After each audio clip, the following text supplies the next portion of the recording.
It's Tuesday, March 4th, 2025, and I'm Dave Sobel. 3 things to know today. U.S. cyber policy is shifting, and providers may need to step up as the government focus changes. IT service providers are hiring, but can they keep their new talent? And MSP platform IPOs? The market says no. Enables stock drop tells the story. This is the business of tech. In a significant policy reversal, U.S. Cyber Command has been ordered to halt all planning against Russia, including offensive digital actions, under the direction of Defense Secretary Pete Hedgeset. This marks a dramatic change from the last decade, where Russia was consistently viewed as one of the top cybersecurity threats. According to reports from cybersecurity outlet The Record, 3 anonymous sources familiar with the situation confirmed the order, which reportedly does not affect the National Security Agency. As recent memos circulated within the Cybersecurity and Infrastructure Security Agency indicating new priorities, they notably omitted any mention of Russian threats, focusing instead on threats from China and other adversaries. Sources expressed concerns that the U.S. may be vulnerable, with one stating, quote, "People are saying Russia is winning," end quote. Meanwhile, the new Director of National Intelligence, Tulsi Gabbard, recently dismissed around 100 employees from the National Security Agency for misconduct, further complicating the landscape of U.S. cybersecurity efforts. The Cybersecurity and Infrastructure Security Agency has denied those reports suggesting changes to its approach regarding cyber threats from Russia. CISA reaffirmed its commitment to defending against all cyber threats to U.S. critical infrastructure, stating that any claims to the contrary are false and jeopardize national security. This comes after the allegations from The Guardian that CISA analysts were instructed not to report on Russian threats, which CISA refuted. Lawmakers from both parties have reacted strongly, with Senate Majority Leader Chuck Schumer criticizing the administration for potentially weakening the nation's cyber defenses against Russia amidst ongoing ransomware attacks attributed to Russian cybercriminals. The founder of the National Society of IT Solution Providers, Karl Palachuk, voiced strong objections to recent changes made by the Trump administration to the Cybersecurity and Infrastructure Security Agency.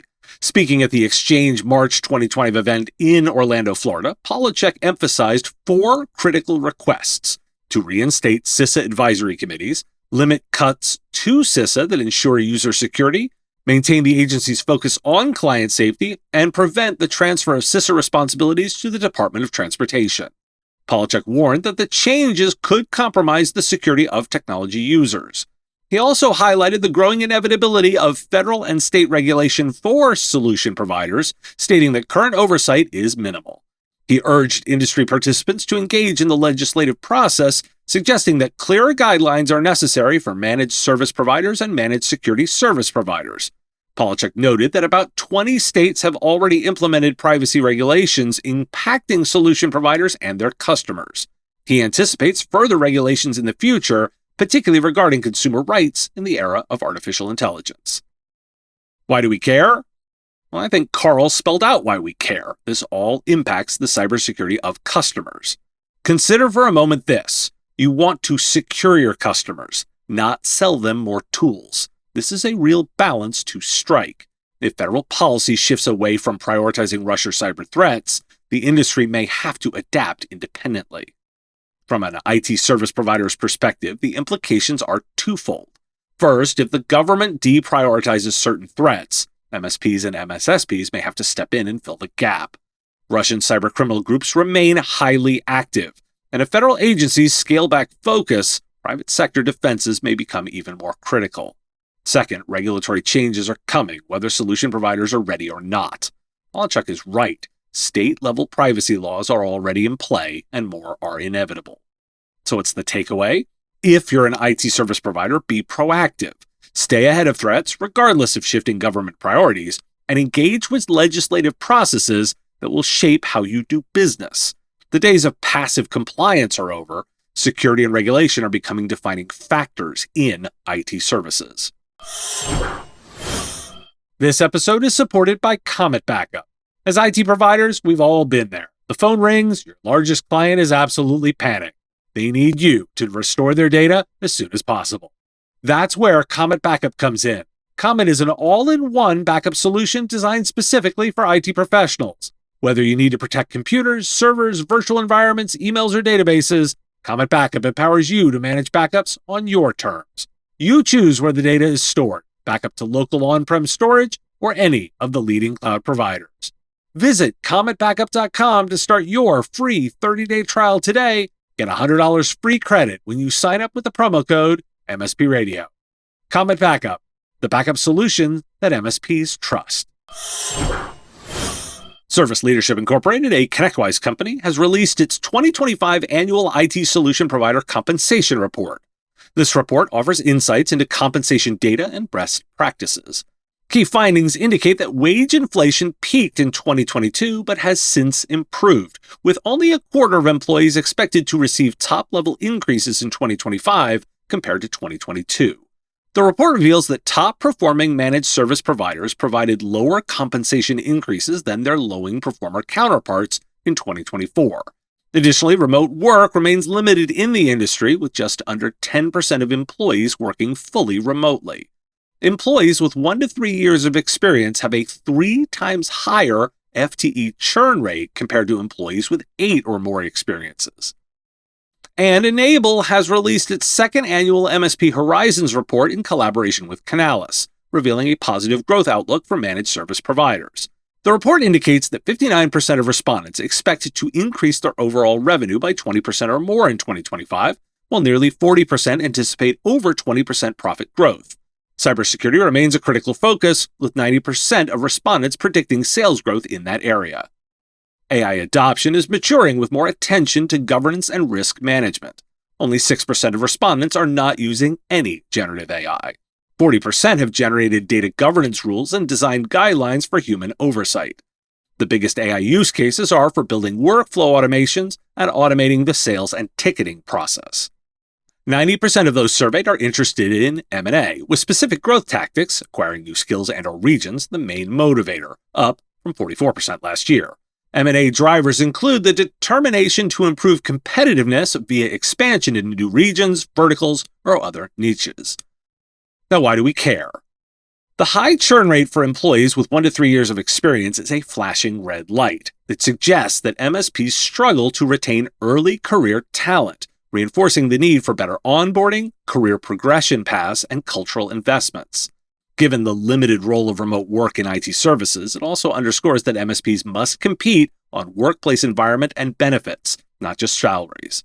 Retention, compensation, and training strategies should be a top focus, especially for early career hires. Growth won't just come from adding services. It'll require differentiation, particularly in cybersecurity and AI governance. 90% considering acquisitions is staggering. This signals that providers who aren't growing organically may look for partners or acquisition targets. If you're not thinking about how M&A affects your positioning, you should be, even if you aren't a buyer or seller. Even mid-sized and smaller MSPs need an M&A strategy, whether it's being acquired, merging, or defending market position.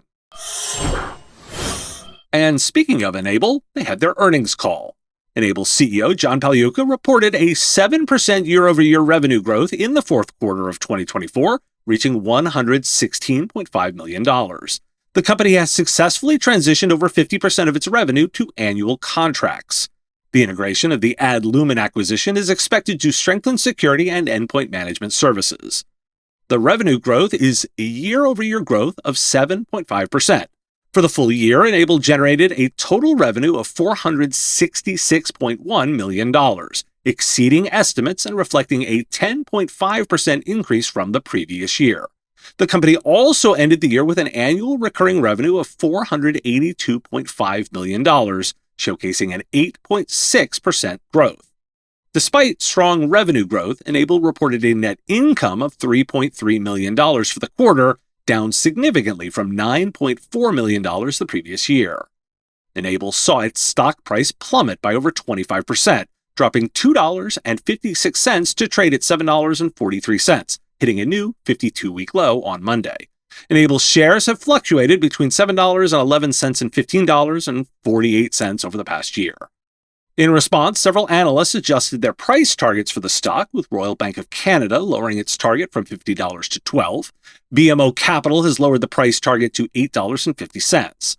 N-able has a market capitalization of approximately $1.34 billion and a price-to-earnings ratio of 36. Why do we care? Disclosure, I'm an N-able shareholder, although I do predict they will go private. Profits down. But here's why to care. Providers keep talking about MSP software companies targeting an IPO, in particular CISA. This is fantasy. The market is rejecting MSP businesses and has done so even when the market is good, i.e. Datto. N-able isn't making a strong case for them. The idea that MSP-focused software companies are IPO material is wishful thinking at best. N-able's numbers aren't bad. They beat revenue expectations and are shifting toward annual contracts for more predictable cash flow. But the market still hammered them with a 25% stock drop and major analyst downgrades. The real story here is that profitability isn't where it needs to be for public markets to see value. If you're an MSP wondering where the next big wave of innovation will come from, it's not from public market-driven competition. It's from private equity consolidation and cost-cutting. The real trend is going private. Private ownership allows these companies to focus on squeezing more revenue out of existing customers rather than chasing new public investors. The dream of an MSP software IPO resurgence is dead. MSPs should be focusing on resilience, vendor risk management, and strategic alignment with companies that actually prioritize service providers, not just investor returns. This episode is supported by FlexPoint. FlexPoint offers a purpose-built payment solution for managed service providers, automating billing operations to enhance efficiency and cash flow. With features like accounts receivable automation, branded client portals, and secure same-day payments, FlexPoint streamlines financial management. Integrations with accounting software such as QuickBooks and Xero, as well as professional services automations tools like ConnectWise and Autotask, ensure seamless data synchronization. Experience improved cash flow and client satisfaction with FlexPoint's comprehensive platform. Learn more at getflexpoint.com/MSP-radio. Thanks for listening. Today is National Grammar Day. I do like that one. I make sure to use grammar even in my texting. It's also International Game Master Day. If you know, you know. NerdioCon will be held in Palm Springs, California from April 7th through 9th. Visit nerdiocon.com to learn all about it. The Business of Tech is written and produced by me, Dave Sobel, under ethics guidelines posted at businessof.tech. If you've enjoyed the show, make sure you've subscribed or followed on your favorite platform. It's free and helps directly. Give us a review, too. If you want to support the show, visit patreon.com/MSPradio, and you'll get access to content early. Or buy our Why Do We Care merch at businessof.tech. Have a question you want answered? We take listener questions. Send them in, ideally as a voice memo or video to question@mspradio.com. I answer listener questions live on our Wednesday live show on YouTube and LinkedIn. If you've got a comment or a thought on a story, put it in the comments if you're on YouTube, or reach out on LinkedIn if you're listening to the podcast. And if you want to advertise on the show, visit mspradio.com/engage. Once again, thanks for listening, and I will talk to you again on our next episode. Part of the MSP Radio Network.